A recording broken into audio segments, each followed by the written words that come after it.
So welcome to the vlog, and I'm so glad that you joined me. I was just thinking about how much fun it is really to share my experiences with you. I know that it's a hobby is a fun thing to do, and I really find this hobby, film photography, to be really fun. But it's even more enjoyable when you're able to share it with others, and I'm hoping that you guys are able to learn from my experiences and even from my mistakes as well. So I have my kids sleeping upstairs right now, and I'm in the basement here in the studio. And this is what I usually do every night. I just come here, and this is my creative space. It is extremely quiet. And as a dad of two, I have learned to improvise. When I was a single person, when I was a single man, I used to have all the time in the world and all the freedom. And the moment I had my son, I learned to adapt, because I had all these interests. I have interest in music, I have interest in art and photography, and I had to learn how to balance all these interests. And I'm pretty sure that dads and moms out there, if you're watching this, you know exactly what I'm talking about. So the house is quiet. Tonight what I'm planning to do is to develop some film, and I have a video rendering over there, and I'm multitasking here, and I decided, you know what, why not do a review of this camera here, which is the Agfa Isolette, which I unboxed the other day. So I had the opportunity to take this camera out for a spin today. As I mentioned in my last video, the range dial here was a bit stuck when I first got this camera. So I made some, I actually unscrewed it, and I was able to get this whole dial off and fiddle with the insides, and I realized that it was the screw was a bit stuck in there, so I just managed to get it unstuck, and then it started moving again. So I'm not sure if by so doing I affected the focus. I hope not, because it still stops on infinity, if you can see, and it seems to be stopping at the right locations, which is really so. But today what I did was I took this camera for a spin, so I figured, you know what, why not do a review. My overall experiences with this Agfa Isolette I camera is that the beginning was a bit challenging. Okay, some of the things that I noticed right away was this aperture dial over here.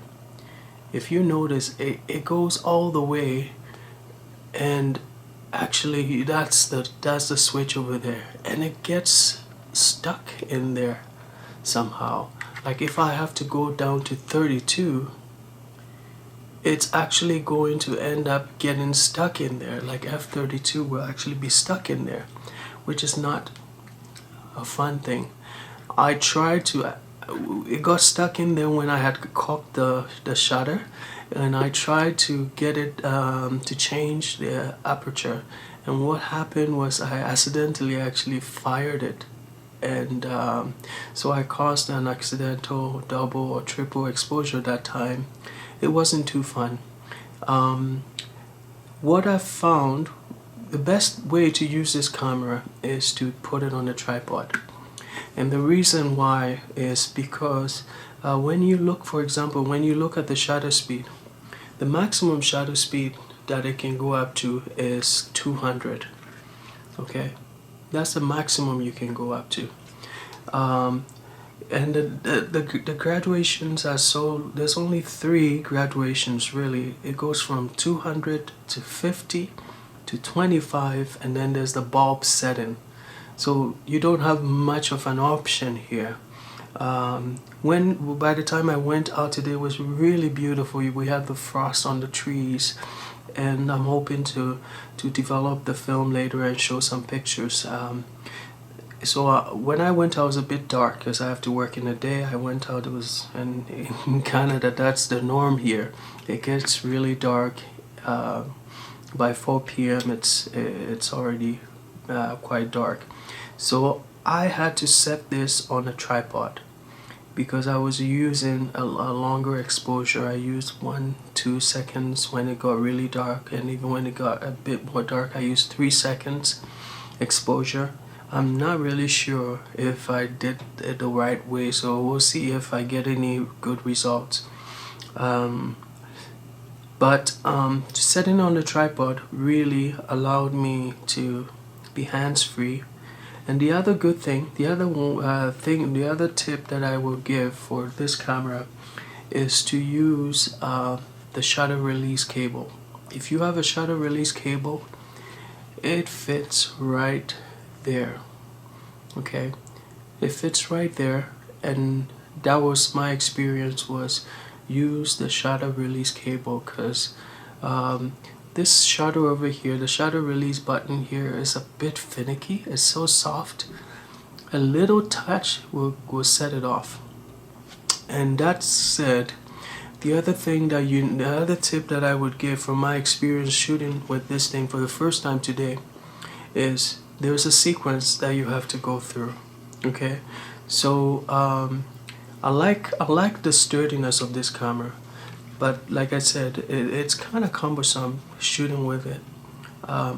The sequence that I figured out within my 3 shots into my experience this evening was that you need to first, what I would do is, okay, obviously when the camera is closed up, maybe I'll go through the sequence with you.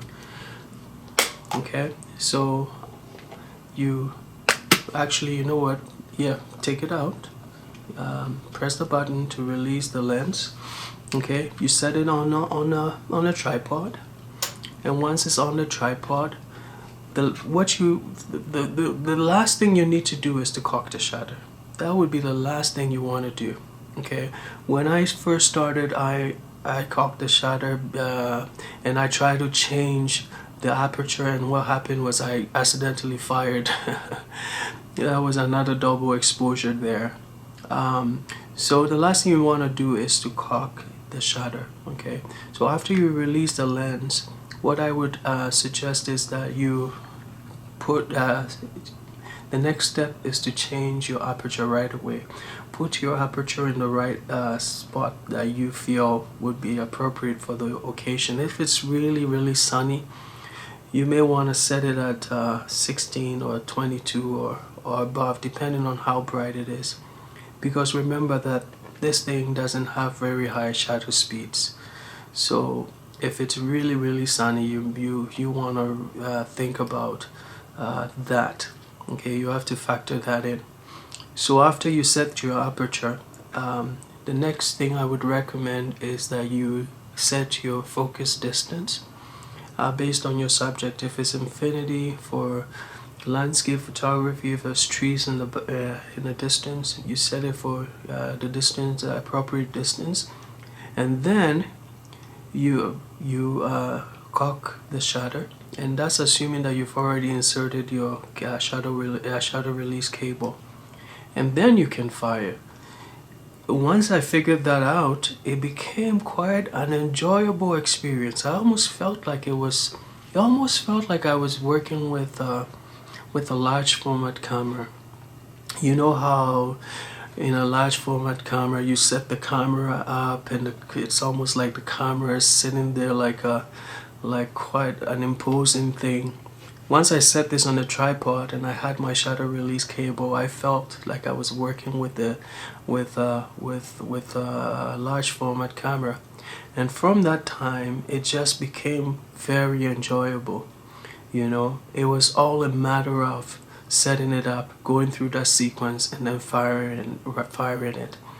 And so that said, it's quite an enjoyable thing. The viewfinder is so minuscule. Look at it, it's so tiny. I don't know why they were so back in the day. They, you know, it is really tiny. I wish it was bigger. However, it works. Okay, the viewfinder, it works. And but if you're using this, note that you're basically seeing out of this lens over here. You're not really seeing out of this. It's not like an SLR, right? So just know that there's some parallax, right? You are looking up here. That's how you're seeing your subject, but what's actually being taken is a bit down here. So in a sense, it's almost like the TLRs. The rangefinder format there's an advantage in that, because with the rangefinder you don't have the mirror in there. When the mirror can sometimes, when you're taking shots of for example, you're using the low shutter speeds where you need in a dark setting where you cannot afford any vibrations, because of the absence of the mirror. There is no movement there when you press through your shutter, and it's more stable. So technically, the images from a rangefinder tend to be sharper, and that is really one of the advantages of this format. The other advantage I found is it's very familiar. It's a medium format camera, but it's a familiar format as what I'm really used to, right? So I found it to be really once I figured it out, it was quite easy to work with. I think this camera has the potential to become one of my absolute favorite cameras. It was a bit finicky to start with, but once I got into the groove of it, and look at the format. It's a medium format camera, but it's so light. It's so light, and it's so small. Literally, this can fit into your coat pocket. Look at it. It is amazing. I absolutely loved it. I love shooting with it. I had some challenges in the beginning, but once you figure out your workflow, it is easy and it is very nice. So I'm looking forward to shooting with this, and I would totally recommend anyone that is interested in getting this to get it. And one more thing, you know what, I can't say this enough, but I love the fact that when you press this button here, it just releases, and I can't describe how satisfying this that pop, it's quite satisfying. If you have a chance to purchase one of these on eBay, you should get one of these for about I think $100 would be a fair price for it. But I wish you guys all the best. Thank you guys for watching my videos, and if you do like my videos, please click the like button down there, and also please do subscribe, and I would really appreciate if you actually share my videos as well. I'm just trying to share my love and my passion for this. I'm just trying to spread the word out there that film photography is really not dead, that it has a place, and it is a beautiful hobby to have. I've never been more delighted with photography. I've never been more excited about photography until I started shooting film.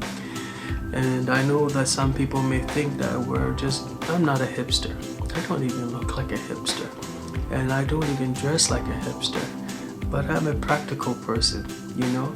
People think that, oh, film photography is just for hipsters. No, it's just a practical thing. But I'll talk about the advantages of film photography in another video. But in the meantime, I just want to thank you guys. I really appreciate you guys for watching my videos, and thank you. Have a wonderful night and have a safe one, guys. Take care. Okay, bye bye.